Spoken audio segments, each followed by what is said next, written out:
Hi, തുടക്കം തൊട്ട് അവസാനം വരെ ഇങ്ങനെ ത്രില്ലടിച്ചിരുന്ന് കാണാൻ സാധിക്കുന്ന ഒരു മിസ്റ്ററി ത്രില്ലർ അല്ലെങ്കിൽ ഒരു തായ്ലാൻഡ് മിസ്റ്ററി ത്രില്ലർ വെബ് സീരീസിനെ പരിചയപ്പെടാം. ഒരുപാട് ലെങ്തുള്ള ഒരു സീരീസ് ആണെന്നും പറയാൻ സാധിക്കില്ല. ഒരു 6 എപ്പിസോഡുകൾ മാത്രമുള്ള ഒരു സീരീസാണ്. ഒരു മസ്റ്റ് വാച്ച് സാധനമെന്ന് ഞാൻ പറയും. കാരണം എനിക്കൊരു ഈ വർഷം കണ്ട ഒരു ബെസ്റ്റ് ത്രില്ലറായിട്ട് തോന്നിയിട്ടുള്ള ഒരു സീരീസ് കൂടിയാണ്. ഈ ഒരു സീരീസ് നെറ്റ്ഫ്ലിക്സിലാണ് അവൈലബിൾ ആയിട്ടുള്ളത്. മലയാളം, തമിഴ് ഡബ്ബിങ് അങ്ങനെയൊന്നും ഞാൻ കണ്ടില്ല. ഞാൻ ഇംഗ്ലീഷ് സബ്ടൈറ്റിൽ ഉപയോഗിച്ചാണ് കണ്ടത്. നിങ്ങൾക്ക് കാണാൻ പറ്റുമെങ്കിൽ തീർച്ചയായിട്ടും കാണേണ്ട ഒരു സാധനമാണ്. കാരണം അമ്മാതിരി മൈൻഡ് ബ്ലോയിങ് ആയിട്ടുള്ള ഒരു ത്രില്ലറും കൂടിയാണ്. സീരീസിൻ്റെ പേരെന്നുള്ളത് ഡോണ്ട് കം ഹോം എന്നുള്ളതാണ്. ഓക്കെ, ഓൾമോസ്റ്റ് കുറച്ച് ആളുകളെങ്കിലും കണ്ടിട്ട് കാണും. ഈ ഒരു സീരീസിൻ്റെ കഥ എന്ന് പറയുമ്പോഴത്തേക്കും സീരീസിൻ്റെ തുടക്കത്തിൽ തന്നെ കാണിക്കുന്നത് ഒരു അമ്മയും മകളും, അല്ലെങ്കിൽ നമ്മുടെ ചിത്രത്തിലെ നായിക തൻ്റെ മകളോടൊപ്പം തൻ്റെ അമ്മ വീട്ടിലേക്ക് എത്തുന്നതായിട്ടാണ്. അവിടേക്ക് എത്തിയതിനുള്ള ഉദ്ദേശം എന്ന് പറഞ്ഞാൽ തൻ്റെ ഹസ്ബൻഡൊക്കെ ആയിട്ട് എന്തോ വിഷയം, അതുകൊണ്ട് തന്നെ ഹസ്ബൻഡിൻ്റെ അടുത്ത് നിന്ന് ഒളിച്ചോടി ഇങ്ങോട്ട് എത്തി എന്നുള്ളതാണ് അവസ്ഥ.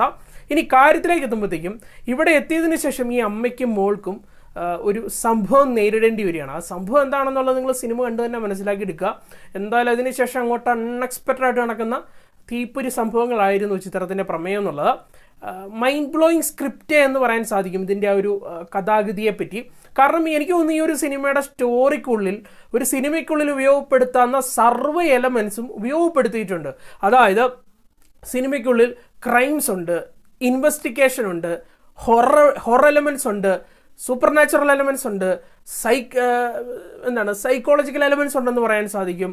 പിന്നെ വേണമെങ്കിൽ നമുക്ക് സയൻസ് ഫിക്ഷൻ എലമെൻസ് ഉണ്ടെന്ന് പറയാൻ സാധിക്കും. അങ്ങനെ സർവ്വ മേഖലയിലും കൈതൊട്ടിട്ടുള്ള ഒരു സിനിമ എന്ന് തന്നെ, അല്ലെങ്കിൽ ഒരു കഥാഗതിയുള്ള ഒരു സീരീസ് എന്ന് തന്നെ ഈ ഒരു ചിത്രത്തെ പറയാൻ സാധിക്കും.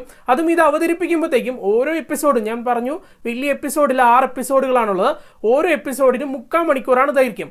ഒരു എപ്പിസോഡ് നിങ്ങൾ കണ്ടു തീർത്തു കഴിഞ്ഞാൽ ഓട്ടോമാറ്റിക്കലി അടുത്ത് പ്ലേ ചെയ്തു പോകും. അങ്ങനെയാണ് ഓരോ മൊമെൻറ്റും ഈ ഒരു സിനിമ, അല്ലെങ്കിൽ ഓരോ മൊമെൻറ്റും റൈറ്റിങ്ങിലൂടെ കൊണ്ടുപോയിട്ടുണ്ടായിരുന്നു എന്ന് പറയാൻ സാധിക്കും. ഒരു ഘട്ടത്തിലൊക്കെ എത്തിക്കഴിയുമ്പോഴത്തേക്കും ടിസ്റ്റുകളുടെ പേട്ട എന്ന് പറയാൻ സാധിക്കും. അതായത് നമ്മളൊന്നും ഗസ് ചെയ്യത്തുപോലും, അല്ലെങ്കിൽ പ്രതീക്ഷിക്കത്തുപോലുമില്ല ഈ സിനിമയെ ഇങ്ങനെയൊക്കെ കഥ പറഞ്ഞ് അങ്ങനെയൊക്കെ ആയിരിക്കും പോകുന്നതെന്ന്. അമ്മാതിരി ഒരു ബ്രില്യൻറ്റ് വർക്കായിരുന്നു ചിത്രത്തിൻ്റെ കഥയ്ക്കുള്ളിലും തിരക്കഥയ്ക്കുള്ളിലും ഉണ്ടായിരുന്നത്. അതായിരുന്നു ചിത്രത്തിൻ്റെ ഏറ്റവും ഹൈലൈറ്റ് ആയിട്ടുള്ള ഒരു വശം എന്നുള്ളത്. കൂടാതെ ഗംഭീര പ്രകടനങ്ങളും നിങ്ങൾക്ക് ഇതിൽ എക്സ്പീരിയൻസ് ചെയ്യാൻ സാധിക്കും. എടുത്തു പറയേണ്ടത് 2 ഹീറോയിൻസ് ആണ് ചിത്രത്തിനുള്ളിലുള്ളത്. ഒന്ന് ഞാൻ പറഞ്ഞ ഈ അമ്മ ക്യാരക്ടർ, കൂടാതെ ഒരു ഇൻസ്പെക്ടർ, അത് ഒരു ഇൻവെസ്റ്റിഗേഷൻ ഈ ഒരു സിനിമയ്ക്കുള്ളിലൂടെ നടക്കുന്നുണ്ട്. ഒരു നായികയാണ്, ഒരു സെക്കൻഡ് ഹീറോയിൻ എന്ന് കൂട്ടിക്കോ. പുള്ളിക്കാരത്തിൻ്റെ പ്രകടനമായിട്ട് രണ്ടുപേരും ഔട്ട്സ്റ്റാൻഡിംഗ് ആയിട്ടുള്ള പ്രകടനമാണ് കാഴ്ചവെച്ചിട്ടുണ്ടായിരുന്നത്. കൂടാതെ നായികയുടെ ഒരു കൊച്ചായിട്ട് ഒരു 5 വയസ്സുകാരിയായിട്ട് എന്താണ് എത്തുന്നത് കുട്ടിയുടെ പ്രകടനമായിട്ട് എല്ലാം ഔട്ട്സ്റ്റാൻഡിംഗ് എന്ന് പറയാൻ സാധിക്കും.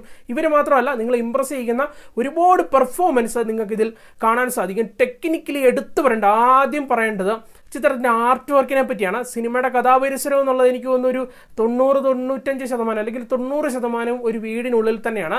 ഞാൻ എന്തുകൊണ്ട് ആർട്ട് വർക്കിനെ മെൻഷൻ ചെയ്തു എന്നുള്ളത്, അല്ലെങ്കിൽ അവരുടെ ആ ഒരു ഹാർഡ് വർക്കിനെ മെൻഷൻ ചെയ്തു എന്നുള്ളത് നിങ്ങൾക്ക് ഈ സീരീസ് കാണുമ്പോൾ മനസ്സിലാവും. അത്രയും ഔട്ട്സ്റ്റാൻഡിംഗ് ആയിട്ടുള്ള വർക്ക് എന്ന് പറയാൻ സാധിക്കും. കൂടാതെ ഗംഭീരമായിട്ടുള്ള സിനിമാറ്റോഗ്രഫി കാഴ്ച, കിഡിലൻ BGM സ്കോർ, അതുപോലെ തന്നെ സൗണ്ട് ഡിസൈനിങ്, ഇത്തരത്തിലുള്ള കാര്യങ്ങളൊക്കെ ചിത്രത്തിനുള്ളിൽ കൊടുക്കുന്നുണ്ട്. സൗണ്ട് ഡിസൈനിങ് എന്ന് പറയുമ്പോഴേ സിനിമയുടെ ഒരു തുടക്കം എന്നൊക്കെ പറഞ്ഞു കഴിഞ്ഞാൽ നല്ലൊരു ഹൊറർ സിനിമ ആണെന്ന പോലെയാണ്. അല്ലെങ്കിൽ ടോട്ടാലിറ്റിക്കുള്ളിൽ ഒരു സ്പൂക്കി ഹൊറർ ആംബിയൻസ് ക്രിയേറ്റ് ചെയ്യുന്നുണ്ട്. നല്ല രസമായിരുന്നു കേട്ടോ. എനിക്ക് തോന്നുന്നു നിങ്ങൾക്ക് ഒരു നൈറ്റ് ഒരു ഹെഡ്സെറ്റൊക്കെ പ്ലഗ് ചെയ്തിരുന്ന് കാണുവാണെങ്കിൽ ഞെടുക്കാൻ പറ്റുന്ന കുറേ സംഭവങ്ങൾ സൗണ്ട് ഡിസൈനിങ്ങിലൂടെ നിങ്ങൾക്ക് കിട്ടുന്നതായിരിക്കും. കൂടാതെ ചിത്രത്തിൻ്റെ എഫക്ട്സ് വർക്കുകളാകട്ടെ, ഇങ്ങനെ ടെക്നിക്കലി ഒരു ടോപ്പ് നോച്ച് സാധനം കൂടിയാണിത്. മൊത്തത്തിൽ പറയുമ്പോഴത്തേക്കും തീർച്ചയായിട്ടും കുടുംബമൊക്കെ ആയിട്ടിരുന്ന് കാണാൻ സാധിക്കുന്ന ഒരു പക്കാ ത്രില്ലർ വെബ് സീരീസ് എന്ന് പറയാൻ സാധിക്കും. അതായത് നമ്മൾ മൈൻഡ് ബ്ലോയിങ് ത്രില്ലർ അല്ലെങ്കിൽ മൈൻഡ് ബെൻഡിങ് ത്രില്ലർ എന്നൊക്കെ പറയില്ലേ, അത് നമ്മുടെ ഇങ്ങനെ കിളിയൊക്കെ പോകുന്ന തരത്തിലുള്ള ത്രില്ലർ, അങ്ങനെയുള്ള ഒരു സംഭവം തന്നെയാണ് ഇതിനുള്ളിൽ, അല്ലെങ്കിൽ ഇതിൻ്റെ ആ ഒരു അവതരണത്തിലും കഥയിലും ഒക്കെ ഉണ്ടായിരുന്നു. എന്തായാലും ധൈര്യമായിട്ട് വെച്ച് പിടിച്ചോ. നിങ്ങൾക്ക് ഞാൻ ഒരു റെക്കമെൻഡേഷൻ കൂടി ചെയ്യണം, ഒരു സ്ട്രോങ് റെക്കമെൻഡേഷൻ. നിങ്ങളെ നിരുത്സാഹപ്പെടുത്താത്ത ഒരു ഗംഭീര എക്സ്പീരിയൻസ് നൽകുന്ന ഒരു ത്രില്ലർ സീരീസ് തന്നെയായിരിക്കും ഇത്. ഞാൻ പറഞ്ഞല്ലോ, അത് ഫാമിലി ആയിട്ടിരുന്നതാണ്. യാതൊരു വിധത്തിലുള്ള അഡൽ കണ്ടന്റ്, സെക്ഷൽ കണ്ടന്റ് അങ്ങനെയുള്ള പരിപാടിയെ ഇതിൻ്റെ അത് പിടിച്ചിട്ടില്ല. അതും വലിയൊരു കാര്യം. എന്തായാലും ഈ ഒരു സീരീസിൻ്റെ ഒരു 8 out of 10 ആണ് നൽകുന്നത്, 10-8. നമുക്ക് എന്തായാലും മറ്റൊരു സീരീസിൻ്റെയോ സിനിമയുടെ ഒക്കെ വിശേഷമായിട്ട് വേണം. ബൈ.